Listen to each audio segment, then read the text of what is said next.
nos han servido a través de las agencias internacionales. Se ha dicho que son no 100, como usted dice, como usted pregunta, se ha hablado de 300 muertos, pero ahí lo más trascendente es que se están vinculando a personas, empresarios de aquí, del patio, que son los que están haciendo gran negocio con el tema ese de los drones, y que se desvincula de la persona que fue muerta, por cierto, en casa de campo, que era un ruso y que tiene que ver con otra cosa, pero eso es lo que se ha dicho respecto a este caso. Que a propósito, como ustedes no se animan a hacer y me quieren dejar hacer el programa sola, ¿verdad? Yo les pedí que vamos a tomar unos 5 minutos de intervenciones de ustedes a propósito del tema tratado, pero como no lo han hecho, entonces vámonos con el tema, señores, de lo que está ocurriendo allá en Oriente Medio.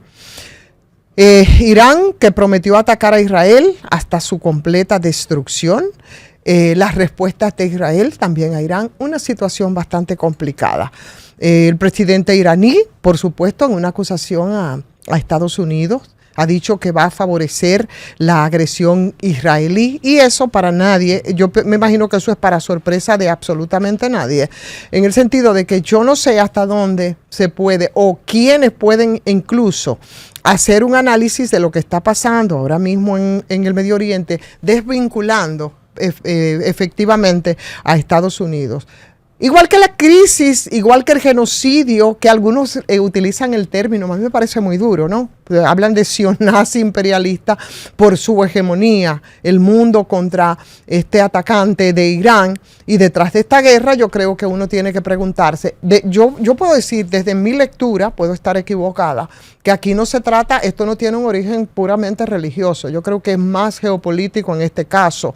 Detrás de esta guerra, con ese enclave y lo que ha ocurrido con Irán, la Casa de Gobierno, por ejemplo, en Estados Unidos, probablemente podría estar escondiendo algunos objetivos que son de larga data, y esos objetivos pueden ser romper, puede ser congelar los BRICS, atacar a China, Rusia, llevar su propia crisis al mundo, y para nadie es un secreto, por supuesto, la situación tan complicada que tiene Estados Unidos en este momento. Hay quienes hablan de declive del imperio, y si no es el declive total, por lo menos está en una situación muy vulnerable, porque, por supuesto, estamos hablando de la unipolaridad y ya el mundo no lo es, ya el mundo es multipolar, y lo es precisamente por el averaje de China en términos económicos y de Rusia en términos armamentísticos, sin obviar, por supuesto, las economías emergentes en las que podría colocarse tanto a India como a Brasil.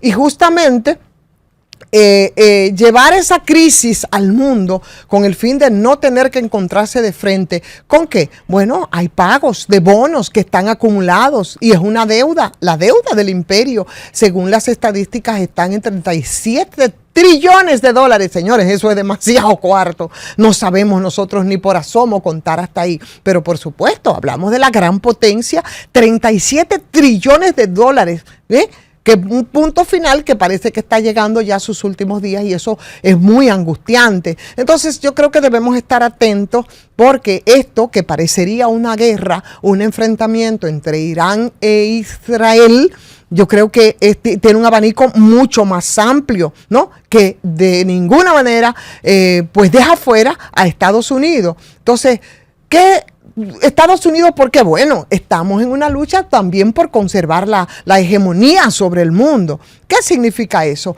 Que la guerra generalizada, la que ya era la tercera guerra mundial sin límites, se ha puesto a la vista de los ojos, señores, de la población mundial.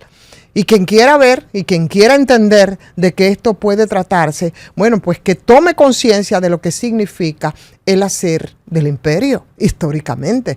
Entonces, ese ente colonial israelí, que es un poco el brazo estadounidense en esa región, en medio de la crisis que están enfrentando, se lanza a la guerra buscando generalizarlas. Yo estoy haciendo una lectura, no estoy diciendo que sea absolutamente así, que su carga pueda envolver a todo el mundo. Y yo creo que el cálculo entonces no ha sido adecuado, porque se ha creído que asesinando se puede sacar la cabeza y ponerse sobre todos los pueblos. Por lo menos esa ha sido un poco la línea de Estados Unidos. Han celebrado su primer ataque, un ataque criminal, ¿no? En el que han eliminado a algunos generales, científicos también iraníes, pero Bueno, si retrocedemos solo un momento en la historia y vemos entonces un concepto, un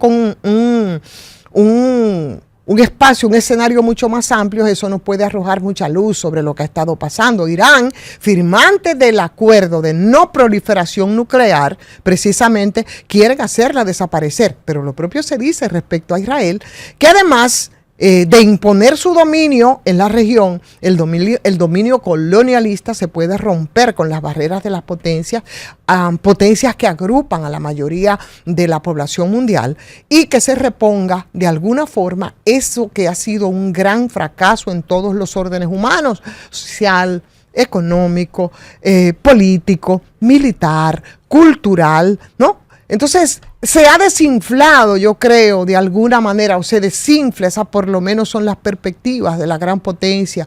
Entonces, su futuro es incierto. Por eso quizás tú encuentras explicaciones en algunos traspiés que el nuevo ocupante de la Casa Blanca ha estado dando, y el caso de las migraciones puede ser uno de ellos. Para todo ese accionar, yo creo que se ha contado con los organismos internacionales, sobre todo esos que se callan o que permanecen en actitud contemplativa, totalmente inactivos ante tanto desastre, sino para muestra tenemos el botón de lo que está ocurriendo, por ejemplo, en Gaza. Pero el establecimiento sionista y estadounidense, yo no los desvinculo en absoluto, porque yo creo que el asunto es mucho más que lo que se ve como un toma y respondo entre Israel e Irán, como se sospecha con la colaboración de la organización, de organizaciones internacionales de control de armas nucleares, que de alguna forma han estado informando a muchos de los criminales de los nombres de investigadores iraníes y de los centros de investigación de los ataques que se han producido, y se ha buscado una especie de eliminación muy puntual de investigadores y de esos centros, causando la muerte de muchos de ellos, que eso fue lo que nosotros vimos en estos días. De todas maneras, Juan Donaldo Trump ha manifestado con mucha claridad respecto a esto el carácter primero yo digo engañoso y después bastante agresivo, ¿no? Así como ellos siempre han actuado, pero además mafioso, digo yo,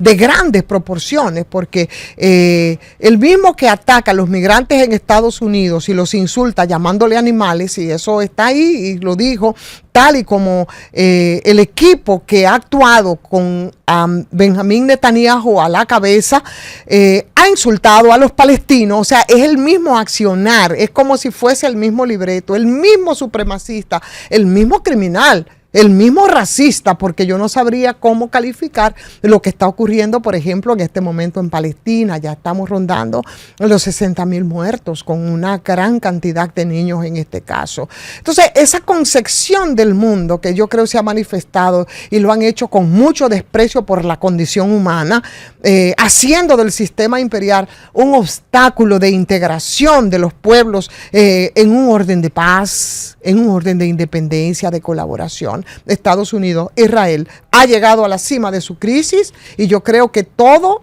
lo que es sostenible por el que pretenden usurpar el mundo, que evidentemente parece como que nos estamos empecinando en desaparecerlo, en destruirlo, lo que se presenta es una crisis de la que tanto habían advertido otros líderes mundiales sobre la oportunidad que hay para el retraso, para que no puedan avanzar los pueblos sobre, por supuesto, la supremacía de los imperios. O sea que el mundo de los aspirantes de la libertad de las poblaciones, no solamente aquí en la región nuestra, ¿no? En Oriente Medio, en África, se pone contra el atacante, en este caso, a Irán, y nos encontramos como si fuera el principio de la guerra. Ahora ya inmediatamente algunos de los que han colaborado de medios de difusión imperial y organizaciones que se han manifestado, que yo pongo entre comillas como pacifistas,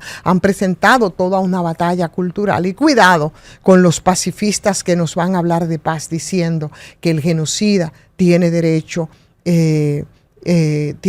buscando con ellos, como ha ocurrido con la guerra de OTAN y de Estados Unidos, ¿no?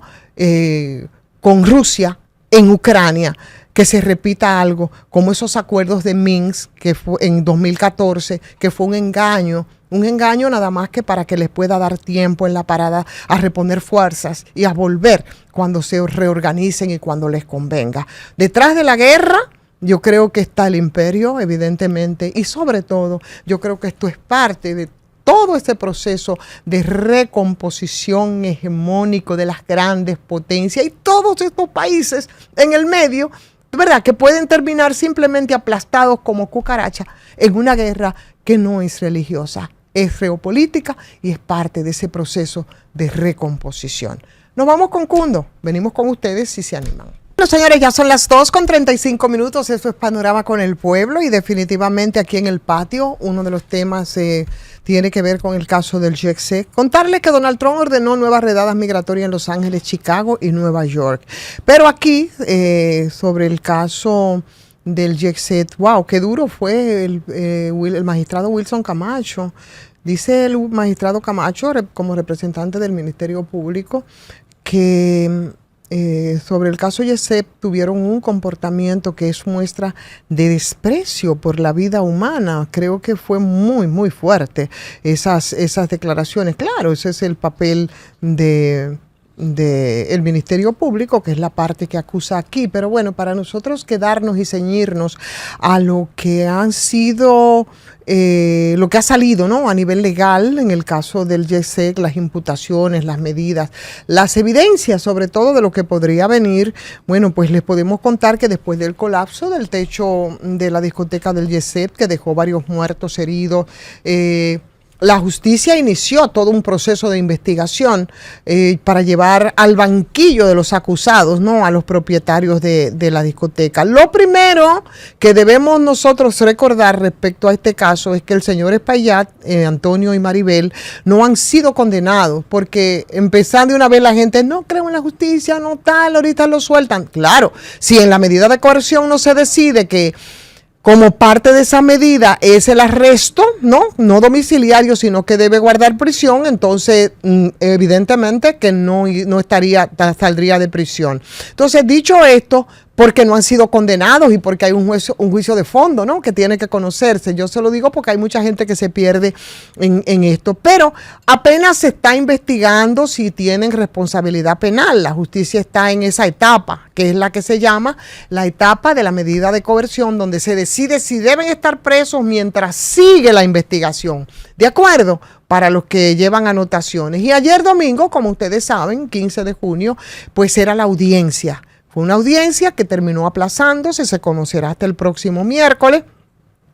Se espera que el 18 de el día 18, bueno, pues el juez decida si van a prisión, ahí es donde se va a decidir, si se le va a imponer otro tipo de medidas cuando se conozca la coerción, que puede ser fianza, puede ser presentación periódica o puede ser impedimento de salida. Entonces, ¿cuál es la medida que ha solicitado en este caso el Ministerio Público y por qué ha hecho la solicitud de esta medida? Bueno, ellos han pedido prisión preventiva para el señor Espaillat y prisión domiciliaria para la hermana de Antonio Espaillat.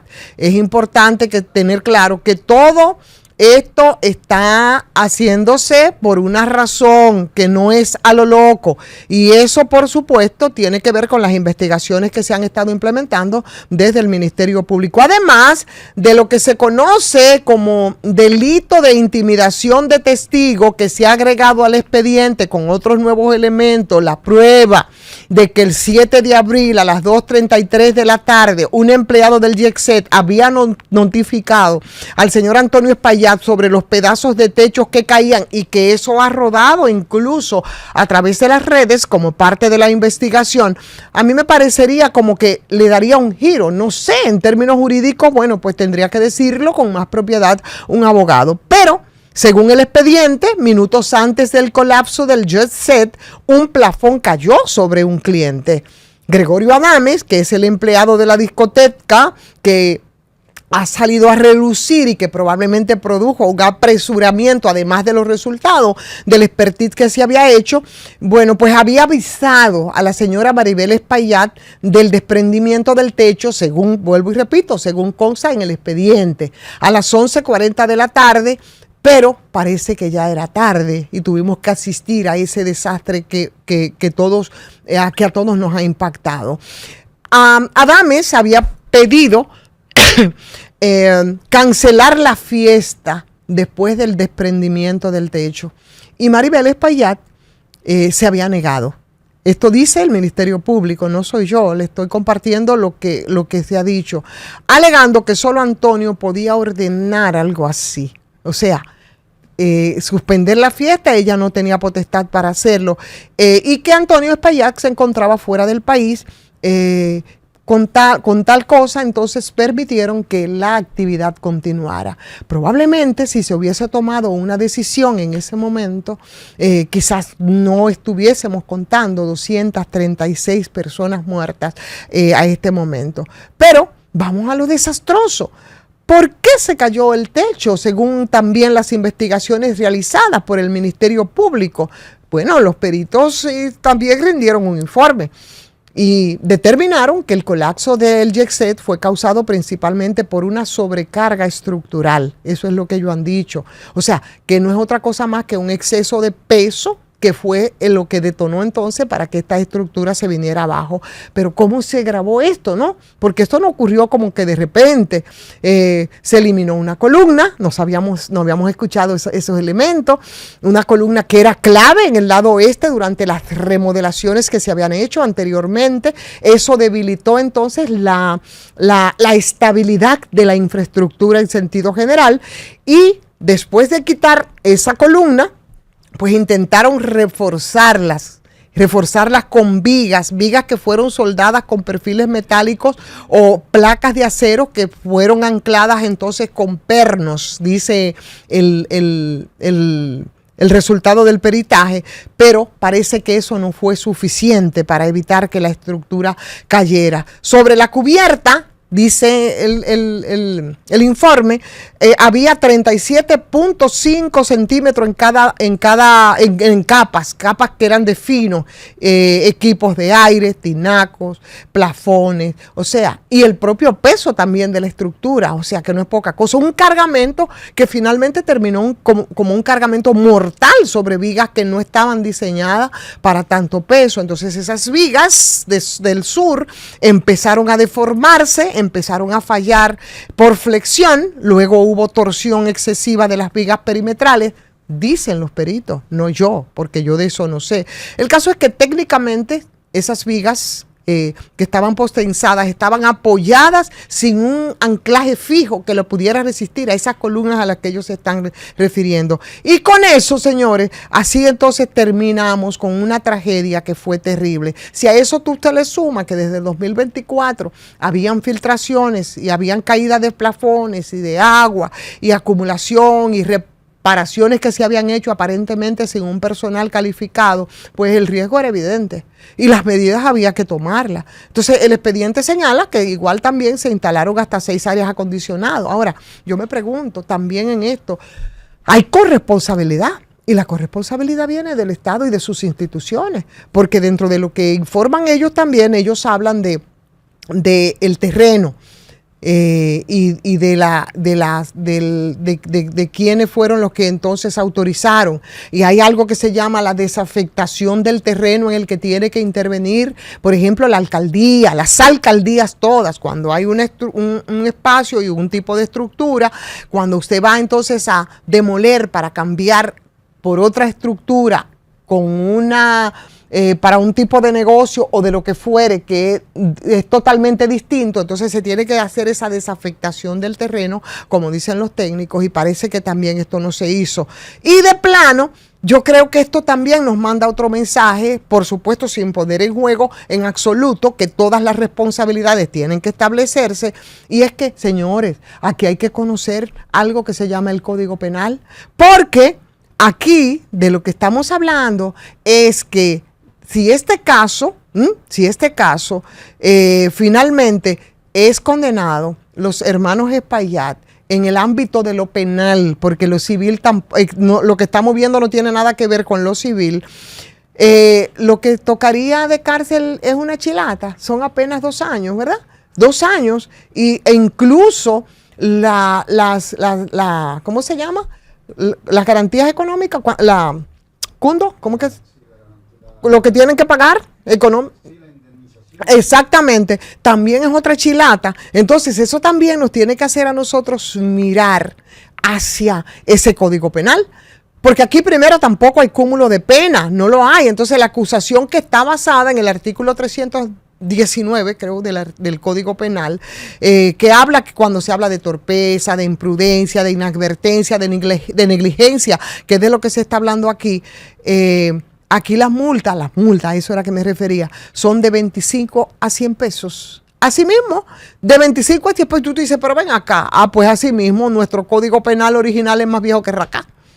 Señores, eso es más viejo que manda a decir, y eso es parte de lo que arrastramos nosotros, y eso tiene más de 20 años rodando ahí en el Congreso. Entonces, aquí no hay pena acumulativa tampoco. O sea que ese máximo del que estamos hablando de 2 años de cárcel se aplica como si hubiese sido una persona muerta a 235, que es el caso. Entonces es una barbaridad. Yo creo que esto tiene que extenderse, expandirse y reflexionarse en todas las direcciones, ¿no? No solamente en los responsables por negligencia o por lo que fuera, también en las instituciones que no funcionan y, por supuesto, el instrumento jurídico que nosotros tenemos para, que haya un mayor peso de la ley sobre este tipo de casos. Así es que ahí está, es el tema, pero no nos toca más que esperar cómo va a los acontecimientos, cuál es el curso que va a tomar.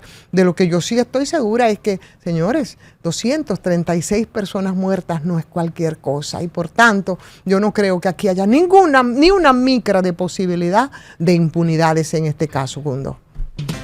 Bueno, pues aquí estamos al aire y es momento del pueblo. Señores, pero ustedes no pueden ser tan abusadores, porque ahora ustedes me dejaron el programa a mí sola y eso no me parece justo. Y yo me estoy refiriendo a todos ustedes, a los oyentes y a las intervenciones que hacemos a través de la línea telefónica. Por supuesto, recordarles de nuevo la línea de contacto 809-472-9696, 1833-706-8434 son las líneas desde el exterior. Así es que vamos entonces a contactar los minutos que nos queda con los oyentes, porque es el momento de los oyentes y del pueblo. Buenas tardes. Sí, buena, Ivonne, ¿cómo te sientes? Hola, ¿cómo está usted? Todo bien, Jorge Beltré de Santo Domingo Este. Adelante, Jorge. Ivonne, con relación a lo del GC, yo digo que no me van a decir a mí que cuando hay tantas pruebas de negligencia por parte de los dueños de esa empresa, esos son homicidios involuntarios. Yo creo que el concepto de homicidio involuntario ahí no cabe, porque homicidio involuntario es algo cuando existe por casualidad, cuando sucede un hecho por casualidad, y ahí no fue por casualidad. Usted dice que se pudo prever, ¿verdad? Sí, no, es que eso no es por casualidad, eso no fue un hecho, porque hasta el mismo día del evento le estaban diciendo al dueño que eso se iba a caer. Ya. Hubo un incendio que puso en que debilitó la cosa, más la contaminación sónica, que eso hay un proceso de eso que va deteriorando todo, y ahí nunca se hizo nada. Entonces, usted no me va a decir a mí que en una situación de esa naturaleza, donde quiera que hay negligencia, hay culpabilidad directa en cualquier persona, ¿sí o no, Ivonne? Bueno, es que nosotros tenemos unas leyes tan obsoletas. Mira, por eso yo comentaba al final de ese código que tenemos nosotros tenemos que modificar. Es un problema serio. Entonces, sí, tenemos que modificar el código. Tenemos un congreso de vago, de gente vaga. El congreso más incompetente que hemos tenido en la historia. Claro, un congreso de vago aprobando tonterías, así es. ¿Tú crees que ese código no lo han aprobado por las 3 causales? No, Ivonne, es mentira. ¿Tú sabes por qué que no han aprobado ese código? ¿Por qué? Porque hay 20 años para la corrupción administrativa. Ajá. Ese es un elemento importante. Gracias. Gracias, mi hermano. Otra cosa. Es por eso. Bueno, muchas gracias. Aquí tenemos. Buenas tardes. Buenas tardes, querida Ivonne, ¿cómo está? Hola, querida, ¿está lloviendo por su casa? Yo estoy por la zona colonial. Ay, no está lloviendo. Ha estado cayendo un poquito de agua así temprano. Unas harinas. Sí, decimos. Exactamente. Medios tristes son el día, pero nada, ahí vamos. Decirles que aquí en la zona colonial, para informarle que la DGC ha cerrado temporalmente la calle 19 de marzo de la zona colonial, debido a algunos trabajos de mantenimiento que tienen ahí como con la calle, eso. Entonces le informo para que las personas que transitan por esa vía tengan precaución y ustedes saben que se congestiona un poco. Claro. Pero, Ivonne, quería decirte que me acordé de ti porque vi una noticia esta mañana de que el gobierno entregó un campo de tiro con arco para Juegos Centroamericanos. ¿En Parque del Este? Sí, exactamente. Ese es el parque de Ivonne, porque los que le damos seguimiento sabemos que eso es algo favorito de ella. Sí. Te doy un seguimiento que veo que tienes una foto que me encanta en tu Instagram. Muchacha, ese parque. Unos animalitos. Sí, ahí yo tengo mis animalitos, mis perritos que yo protejo, que la gente irresponsablemente los abandona. Entonces, yo y un grupo de personas que somos animalistas y nos condolemos y los castramos y la esterilizamos y los alimentamos. No, pues muchas felicidades, Ivonne, y que Dios te siga bendiciendo y pasen feliz resto de la tarde. Gracias, feliz tarde para ti también. Vamos, buenas tardes. Hola. Buenas tardes. Hola. Si ustedes me permiten hacer como una denuncia, una sugerencia de lo que usted de quiera. Una situación que se está dando para la casa o para el ayuntamiento. Mire, Dele. En la calle Tunti Cáceres, esquina María de Toledo, en Villa Consuelo, hace alrededor de 3 meses, Obra Pública faltó ese pedazo ahí porque estaba bastante malo. Pero a la semana más o menos de asfaltarlo, entonces se dañó, está la tapa de los invernales sanitaria. Sí, eso se brotó de aguas negras, materia fecal. Sí. Y tiene alrededor de 2 meses y medio. Wow. Ya el agua dañó el asfalto, ya lo dañó. Y yo digo, ¿cómo es posible que ninguno de estas instituciones tengan un supervisor, alguien que vea eso? Claro, y se ha hecho la denuncia, ¿verdad? Y eso está ahí. ¿Eso es la alcaldía? Yo le estoy haciendo a ver si puede llegar, creo que la CAS, porque o allá, cualquiera de los dos. Ay, Fellito. Ahora yo quería Carolina. Le quiero hacer una pregunta a Ivonne, respetuosamente. Ay, Dios. Ivonne. Cuidado si me que usted haya cuidado con lo que usted me va a preguntar, que salgo huyendo. No. Los procesos electorales bueno. en que el doctor Balaguer se reelegía, que nosotros entendíamos que eran medio fraudulentos. Eran, ¿qué usted cree? Que eran todos los fraudulentos que usted puede imaginar.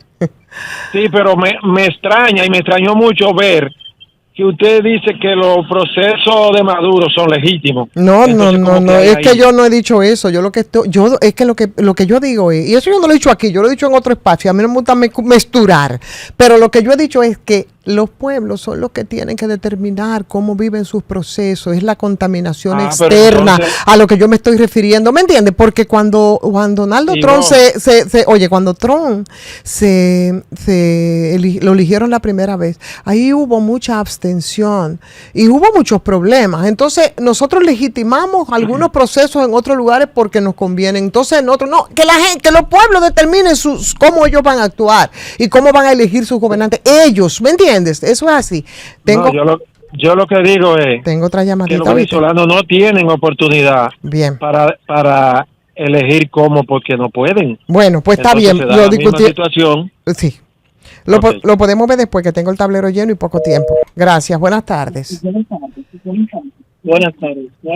Adelante. Ivonne, diga. Pero a diferencia de Maduro y de Balaguer, Trump siempre ha estado combatiendo en la veces que ha sido candidato al poder, es decir, pero yo no comparo Maduro con Balaguer, pero Balaguer no tiene comparación, señor. ¿Y usted vivió los 12 años? No, Balaguer hacía su fraude, claro está. Uy, pero no solamente fraude.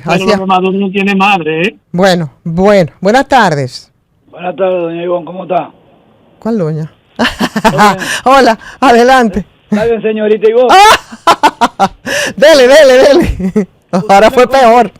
Ivonne, dígame. ¿Usted no considera que a ese caso de Yesel, o sea, si por cada persona le tocan 2 años, saque la cuenta cuando... Lo que pasa es que aquí no hay cúmulo, óigame bien, no hay cúmulo de pena, mi hermano, que tenemos un código penal obsoleto, de eso que estamos hablando, no hay cúmulos. Imagínense, es lo mismo que hubiese muerto una persona a las 236 que se ha dicho. Buenas tardes. Buenas tardes, enseguida. ¿Cómo están ustedes? Estamos bien. Mejor ahora con usted aquí en línea. De las Américas. Adelante. Yo, tal como usted, espero que este caso sirva para hacer un buen Sí. un buen precedente para el tiempo y que se pueda hacer una verdadera justicia. Que todo el mundo, claro, los que perdieron sus seres queridos no van a quedar conformes, pero que sí, Claro. por lo menos puedan descansar un poco en paz. Claro. Y por otro lado, distinguida, la felicito y a la vez la condeno con relación a los animales. ¿Ay, por qué? La felicito por su amor a los animales y la condeno, porque usted le preguntó a los animalitos si quieren que lo castren.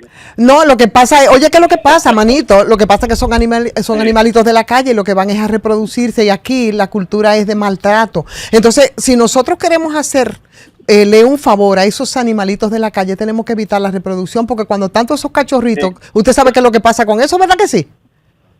Correcto. Entonces es por eso que lo hacemos, manito. Es por eso, mi hermano, es que no podemos apostar a la reproducción. Oye, déjame proponerte algo. Vamos a despedir usted y yo el programa. Es más, despídalo usted. Pero usted tiene que terminar pidiéndole a Cundo para que nos lleve a usted y a mí. Entonces vamos. Tiene 10 segundos para que despida el programa de hoy. Cundo, eso es suyo, lléveselo a mí también, por favor. Llévanos, Cundo.